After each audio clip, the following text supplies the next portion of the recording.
Halo teman-teman, jumpa lagi dengan Mister Nyeleneh. Pernahkah kalian bertanya, benarkah nama itu doa? Atau sekadar tanda biar tidak tertukar saja? Kenapa banyak bernama penyedia rezeki, tapi hidupnya pas-pasan? Yang bermakna kuat dan mulia, tapi nasibnya biasa saja. Mari kita bedah lengkap dengan data nyata. Sejarah singkat. Sejak ribuan tahun lalu, manusia memberi nama bukan sekadar label. Di Mesir kuno, India, hingga Nusantara, nama diambil dari harapan kejadian lahir atau kekuatan alam. Dalam tradisi Islam ada ungkapan populer Al-Ismu Ad-Duway yang artinya nama itu adalah doa. Tapi seiring waktu, nama juga jadi pembeda suku, daerah, dan kedudukan sosial sangat dipengaruhi letak geografis dan budaya setempat. Misal di pesisir banyak nama dari unsur laut, di pegunungan dari nama tanaman atau batu. Analisis. Apakah nama itu doa atau hanya identitas? Bayangkan nama itu seperti judul buku. Judulnya mungkin bagus sekali. Kaya raya selamanya. Tapi isi bukunya? Tergantung usaha, lingkungan, dan nasib penulisnya. Judul tidak mengubah isi buku secara otomatis. Sisi yang menyakralkan nama. Orang tua menyematkan harapan tulus saat memberi nama. Itu memang doa yang baik.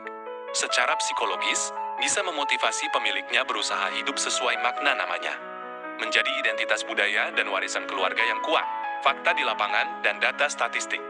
Menurut berbagai penelitian sosial, tidak ada korelasi signifikan antara makna nama dengan kekayaan, kepintaran, atau nasib seseorang.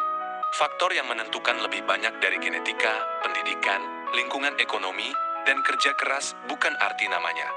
Contoh nyata nama yang sering kita temui, Rozak atau Razak, artinya yang menyediakan rezeki. Di Indonesia ada jutaan orang bernama ini. Berdasarkan data kependudukan, persentase mereka yang hidup mapan hampir sama dengan rata-rata penduduk lain. Sekitar 18% berada di kelas menengah ke atas, sisanya sama seperti umumnya, ada yang kurang mampu, ada yang berpendidikan rendah. Banyak yang hidup sederhana, bahkan ada yang kurang beruntung. Aziz atau Aziz, artinya yang kuat, terhormat, berharga. Survei acak menunjukkan orang bernama ini pun menyebar merata di segala lapisan. Ada yang jadi pejabat, ada yang jadi buruh tani, ada yang pintar, ada yang kesulitan sekolah. Tidak beda jauh dengan pemilik nama lain.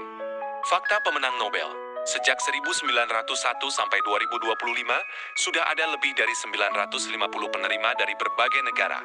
Nama mereka beragam sekali.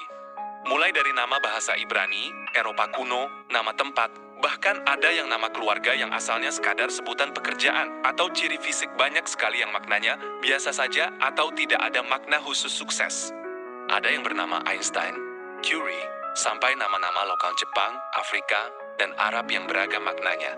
Kesuksesan mereka karena kerja keras, bukan karena arti nama. Mengapa masih banyak percaya nama menentukan nasib? Karena efek psikologis dan budaya.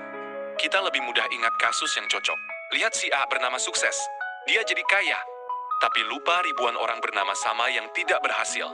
Secara ilmiah ini disebut kesalahan berpikir korelasi palsu. Tujuan dan manfaat pembahasan ini.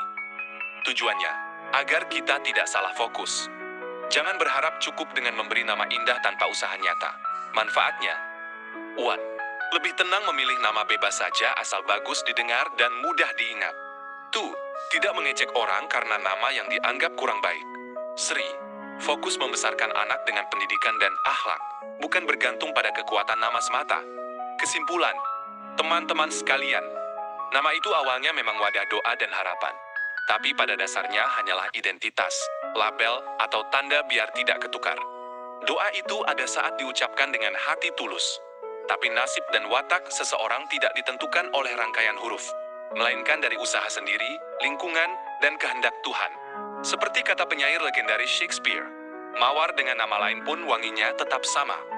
Bagi kamu yang namanya kurang sesuai dengan kenyataan, apa yang kamu rasakan? Atau ada yang namanya sangat cocok sekali? Tulis di komen ya. Jangan lupa klik like kalau setuju, komen pendapatmu, dan subscribe buat terus nonton konten yang beda dari yang lain. Sampai jumpa.